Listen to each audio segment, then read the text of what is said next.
Bien, buenos días. Amigos, el MOSIC pone en primer lugar a los seres humanos y a todos los seres vivos de la Tierra en el problema del cambio climático. El problema del cambio climático no es un problema meteorológico, de cuántas toneladas de gases de efecto invernadero hay en la atmósfera o de cuántas logramos que ya no se depositen. Pensamos nosotros en amigos campesinos como Julián Pilco o como Cayetano Huanca, que están viendo cómo se derriten los glaciares, cómo disminuyen las fuentes de agua, cómo hay una alteración de los patrones de lluvia que afectan sus cosechas y sus condiciones de vida. Entonces, es en función a ellos que se dan y que debería darse estas cumbres y estos acuerdos tan importantes. Entonces, pasando a nuestro tema, que es de Copenhague a Cancún. Como se ha dicho, luego de los insatisfactorios resultados de Copenhague, esperamos que en Cancún se den pasos reales y concretos para enfrentar este grave problema del cambio climático. Se ha dicho mucho que Copenhague despertó demasiadas expectativas, entonces se dice que ya no deberíamos tenerlas tantas en Cancún. Al menos nosotros como MOSIC consideramos que sí deberíamos pugnar porque se logren acuerdos básicos. Esperamos en ese sentido, como peruanos y peruanas, que el Perú tenga una posición firme y clara en las negociaciones internacionales, ¿no? Defendiendo tanto los intereses de nuestro país como los de la humanidad entera. Aquí se trata de conseguir, por ejemplo, recursos para el Perú, por supuesto, pero también de pelear porque se logren acuerdos que tengan que ver con esta amenaza que afecta al conjunto de la humanidad. Ahora, es importante no solamente qué dice el Perú en las negociaciones, sino cómo actúa, quiénes lo hacen y con quiénes. En ese sentido, nuestra aspiración como MOSIC es que haya una acertada composición de la delegación oficial del país, que no es solo del gobierno, es el país el que entra al concierto internacional en estas negociaciones, y también con quiénes, o sea, la prioridad de las alianzas. En ese sentido también, en el sentido de la posición del Perú, nosotros saludamos la carta dirigida por la señora Rosario Gómez, viceministra de Desarrollo Estratégico de los Recursos Naturales, que dicho sea de paso es el punto focal del Perú ante la Convención Marco, a la actual secretaria ejecutiva de la Convención Marco de Naciones Unidas, la señora Cristiana Figueres, en el sentido de fortalecer los avances de los grupos ad hoc de cooperación a largo plazo y sobre el protocolo de Kioto, y no estar reabriendo puntos ya anteriormente acordados en ellos, ¿no? Porque ¿qué ha ocurrido? Que se tiene ya un texto en algunas partes limpio y se vuelven a poner los famosos corchetes, y entonces es como Penélope que se teje y se desteje, ¿no? En ese sentido, consideramos que es importante que haya habido una iniciativa del Perú al respecto, así como el priorizar en la cumbre algunos temas claves susceptibles de obtener un consenso inmediato. Nosotros consideramos como MOSIC que el Perú y los países de América Latina deben insistir en temas fundamentales tales como la continuidad del protocolo de Kioto y la entrada a su segundo periodo.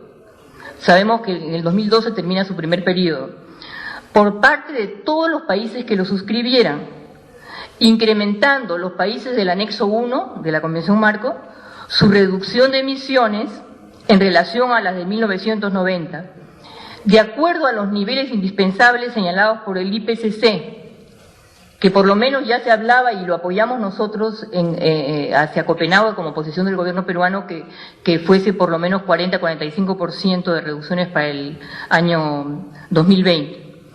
Asimismo, que todos los países industrializados asuman reducciones equivalentes de emisiones como parte de nuevos compromisos bajo el grupo ad hoc de cooperación a largo plazo. Ahí entran países que incluso no hayan firmado el protocolo de Kioto, pero si están participando de la Convención Marco tienen que seguir ese proceso, cosa que se suspendió en Copenhague, ¿no? Porque se puso entre paréntesis el proceso de negociaciones dentro de la Convención Marco y se sacó un acuerdo por fuera de ello. Asimismo, planteamos que los países industrializados cumplan sin dilación alguna desde ya con los 30.000 millones de dólares que se comprometieron a transferir, ¿no?, el FAST a los países en desarrollo a través de fondos públicos. Nosotros consideramos que tiene que priorizarse que sea a través de fondos públicos y aplicando criterios relacionados con la vulnerabilidad y la equidad. Bueno, por el momento vemos que Japón es el país que más fondos está asignando, pero consideramos la importancia de tratar de que hayan compromisos con los fondos públicos y que la adaptación, como bien se ha dicho acá por varios, sea priorizada. Al mismo tiempo consideramos que hay que pugnar porque se logre un consenso sobre el hecho de que la mitigación, entendida como la contención en la emisión de gases de efecto invernadero, es responsabilidad principal de los países industrializados a través de sus reducciones domésticas en sus propios países. En cambio, que la adaptación es una necesidad prioritaria de los países en desarrollo y por ende más vulnerables, y su costo ha de ser cubierto por los países industrializados mediante fundamentalmente recursos no reembolsables. En ese contexto debemos también pugnar porque las grandes economías emergentes también asuman, o sea, China, Brasil, India, una voluntad de liderazgo en la reducción de emisiones. Asimismo, instar al conjunto de países en desarrollo a un comportamiento forjador de consensos para obtener acuerdos vinculantes básicos inscritos en el espíritu y en la organicidad de la Convención Marco de Naciones Unidas sobre el Cambio Climático. Es cierto que Naciones Unidas tiene sus debilidades y se requieren muchos cambios, el mundo no es el de 1945 cuando se creó, pero sin embargo es lo que tenemos como humanidad, como espacio, y tenemos que respetar su espíritu y su organicidad. Asimismo, reiteramos y agregamos que se resalte el rol de los pueblos indígenas en la conservación de la biodiversidad. Ellos han usado ancestralmente de manera sostenible los elementos naturales de su entorno. Asimismo, que en todo proyecto o programa se respeten los derechos de las comunidades que viven de los bosques, en particular el derecho al territorio, a la autonomía, a la consulta y al consentimiento libre, previo e informado de los pueblos indígenas y campesinos. Debe asegurarse la participación protagónica y los beneficios de las poblaciones de las áreas que ellas milenariamente han protegido. En relación a la transferencia de tecnología para hacer frente al cambio climático, no deben regir los derechos de propiedad intelectual, por ejemplo las patentes, dada la gravedad excepcional de este fenómeno y la responsabilidad de los macroemisores históricos. Hay ejemplos en el campo de la salud, como Brasil peleó India, Sudáfrica en relación al caso del SIDA, que nos pueden servir como referente. Respecto al financiamiento, nosotros apoyamos la propuesta de diversos movimientos de la sociedad civil global y que también tiene puntos en común con la propuesta del G77, y que esta propuesta fue refrendada en el grupo de trabajo sobre financiamiento de la Cumbre de los Pueblos de Cochabamba, de contar con un fondo bajo la autoridad de la Convención Marcos y que rinda cuentas a la misma. Este fondo debería ser un fondo integrado con varias ventanas, superando la actual dispersión a través de diferentes intermediarios que están operando de forma fragmentada. Sus mecanismos de funcionamiento han de ser ágiles y eficientes, evitando, por supuesto, la creación de una nueva burocracia internacional al optimizar y reubicar a los cuadros técnicos más capaces en ella, así como transparentes y equitativos entre las partes, con una representación específica de los países y sectores más afectados por el cambio climático, de modo que se garantice un flujo de fondos públicos adicionales no reembolsables, estables y predecibles. Y el mecanismo, por supuesto, del cual se ha hablado del country driven, ¿no? Debe implementarse un sistema de monitoreo, reporte y verificación del cumplimiento de los compromisos. Este fondo y sus mecanismos deberían aprobarse en la COP16 y ya operativizarse a partir de la COP17. Es también importante, lo hemos discutido colectivamente en el MOSIC, que la COP16 tome muy en cuenta el reciente informe del Grupo Asesor de Alto Nivel sobre Financiamiento del Cambio Climático del Secretario General de las Naciones Unidas. Este informe que acaba de ser presentado señala que sí habría recursos, lo que falta es voluntad política, entonces eso hay que luchar porque exista.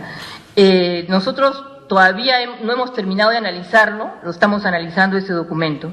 Asimismo, debe estudiarse la creación de impuestos internacionales viables a la producción y al uso de combustibles fósiles para obtener el doble propósito de alocar recursos para la adaptación y también incentivar el uso de energías limpias y renovables. Asimismo, nosotros consideramos que no les corresponde a las instituciones financieras internacionales, las IFIs, liderar el financiamiento de las acciones frente al cambio climático, ni tampoco propiciar nuevos endeudamientos para ello en nuestros países. Hay algunos programas que están habiendo, por ejemplo, el PRA de los glaciares, que se está haciendo con fondos del Banco Mundial, excelente programa, no tenemos nada contra ello. Pero hay que ver que estas instancias, como por ejemplo el Banco Mundial, tienen un brazo, que es la Corporación Financiera Internacional, a través del cual están contribuyendo a la emisión de gases de efecto invernadero. Entonces no nos podemos engañar, tenemos que exigir coherencia en ese sentido. Por lo tanto, planteamos que se les debe exigir la drástica reducción y eliminación de los impactos climáticos de sus operaciones. Esto implica que sus estrategias de inversión, sus proyectos, incorporen metas e indicadores de sus emisiones que sean medibles periódicamente.